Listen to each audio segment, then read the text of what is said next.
Bismillahirrahmanirrahim. Assalamualaikum warahmatullahi wabarakatuh. Syukur alhamdulillah kita bisa berjumpa lagi di channel ini. Sholawat dan salam selalu dan tetap tercurahkan kepada junjungan kita Nabi besar Muhammad sallallahu alaihi wasallam. Allahumma sholli ala sayyidina Muhammad wa ala ali sayyidina Muhammad. Harapan dan doa saya semoga saudaraku semuanya selalu diberikan kesehatan, dilapangkan rezekinya, diampuni dosa-dosanya, dan dipanjangkan umurnya. Amin ya rabbal alamin. Sahabat beriman yang dirahmati Allah, jalan hidup manusia sudah digariskan Sang Pencipta. Usia dan rezeki semua diatur oleh Allah Subhanahu wa Ta'ala. Tugas manusia adalah melaksanakan perintah dan menjauhi larangan Allah Subhanahu wa Ta'ala. Dan ini adalah cerita tentang dua makhluk yang hidup dalam kondisi kontrak. Seorang laki-laki kaya raya dan perempuan papa. Dalam kesehariannya, keduanya tampak begitu berbeda. Sang lelaki hidup padat oleh kesibukan duniawi. Sementara wanita yang miskin itu justru menghabiskan waktunya untuk selalu beribadah. Si perempuan miskin ini hanya memiliki satu harta yang bisa terlihat oleh tetangganya. Sebuah bejana dengan persediaan air wudhu di dalamnya.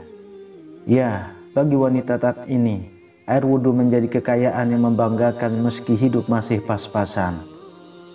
Syekh Abdul Wahab Asy-Sya'rani dalam kitab Al-Minahus Saniyah mengisahkan, suatu ketika ada seorang yang mengambil wudhu dari bejana milik perempuan itu. Melihat hal demikian, si perempuan berbisik dalam hati, kalau air itu habis, lalu bagaimana aku akan berwudu untuk menunaikan sembahyang sunnah nanti malam?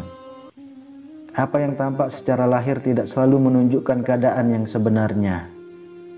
Diceritakan setelah meninggal dunia, keadaan keduanya jauh berbeda.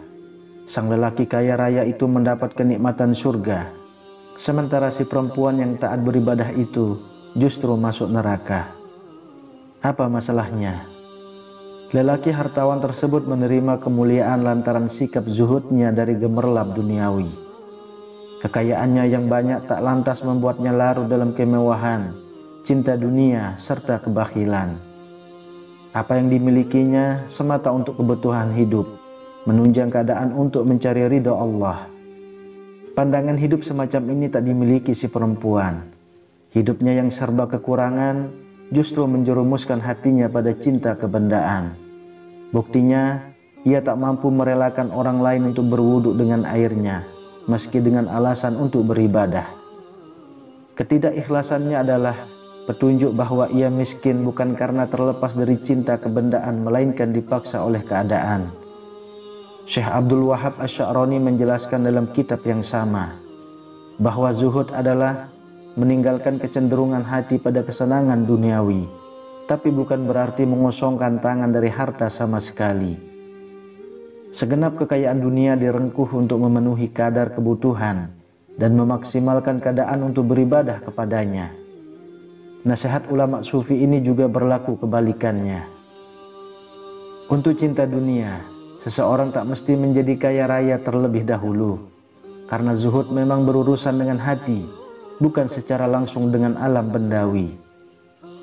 Sahabat beriman yang dirahmati Allah, dan berikut ini kami telah merangkum 5 penyakit hati yang harus kita hindari. Yang pertama adalah sombong atau takabur. Pertama, ada perasaan sombong yang sering juga kita sebut sebagai takabur.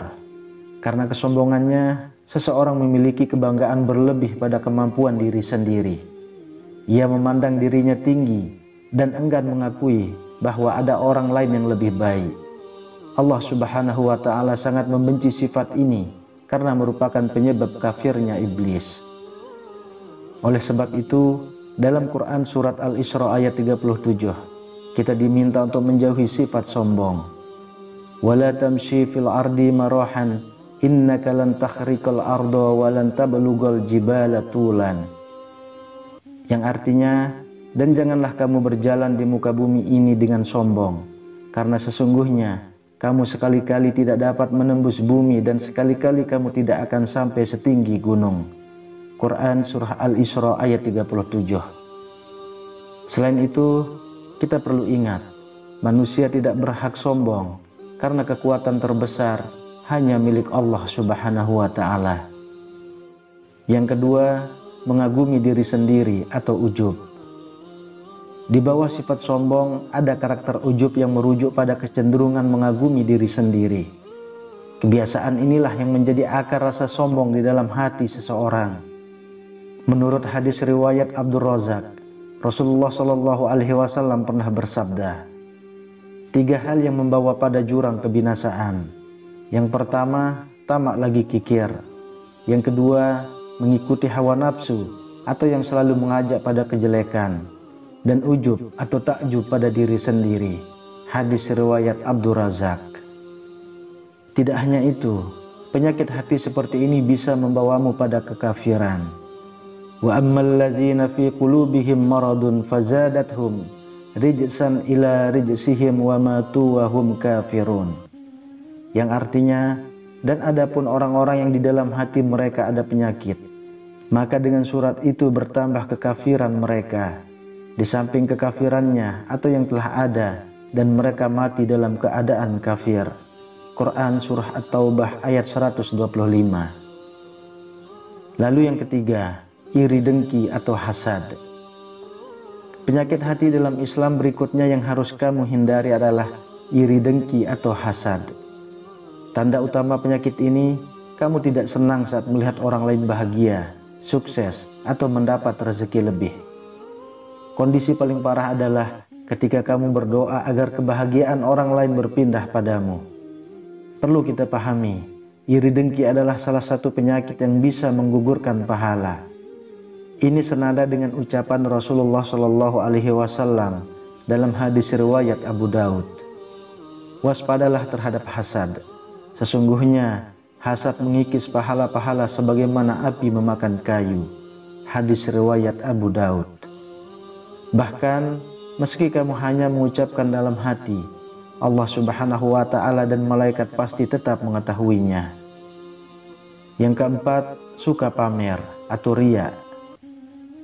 Kamu senang pamer setelah melakukan hal yang baik.